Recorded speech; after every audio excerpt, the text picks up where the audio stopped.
जरांगे साहेब OBC आरक्षणाची मागणी करतात आणि दुसऱ्या बाजूला वर्चस्ववादाची भाषा बोलतात।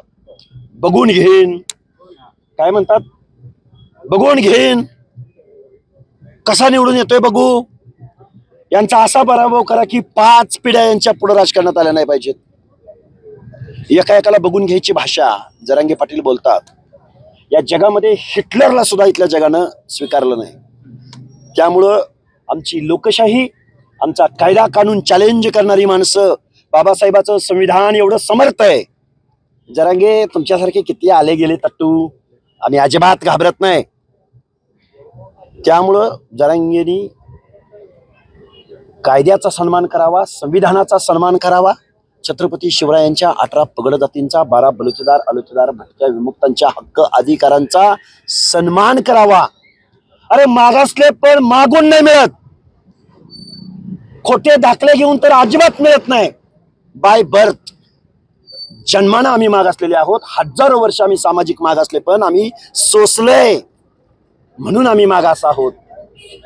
खोटे दाखले काढून मागास नाही होता येत। या प्रश्नाचा विचार त्यांनी निश्चित करावा। अहो विश्वास, हे बघा जरांगे पाटलांना एकच सांगणार, उद्या जरांगे जरी मुख्यमंत्री झाले तरी संविधान श्रेष्ठ आहे।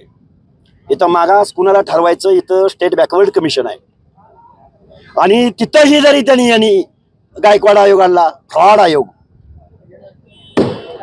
सुक्रे समितीने सर्वे केला, मास कॉपी, 100 गुण मिळतील ना तुम्हाला। हा घटनेशी द्रोह आहे। उद्या जरांगे मुख्यमंत्री झाले तरी माझ्या महाराष्ट्रामध्ये मराठा समाज मागासले पण प्रूव्ह करू शकत नाही। संविधानाला ते अपेक्षित नाही। कान खोलून ऐका मराठा बांधवांना, तरुणांना माझी विनंती आहे, जे कधीच कायद्याने मिळणार नाही त्याचा अट्टाहास धरू नका। तुम्हाला राजकारणाची भाषा कळत असेल तर आम्हाला सुद्धा राजकारण करावं लागेल।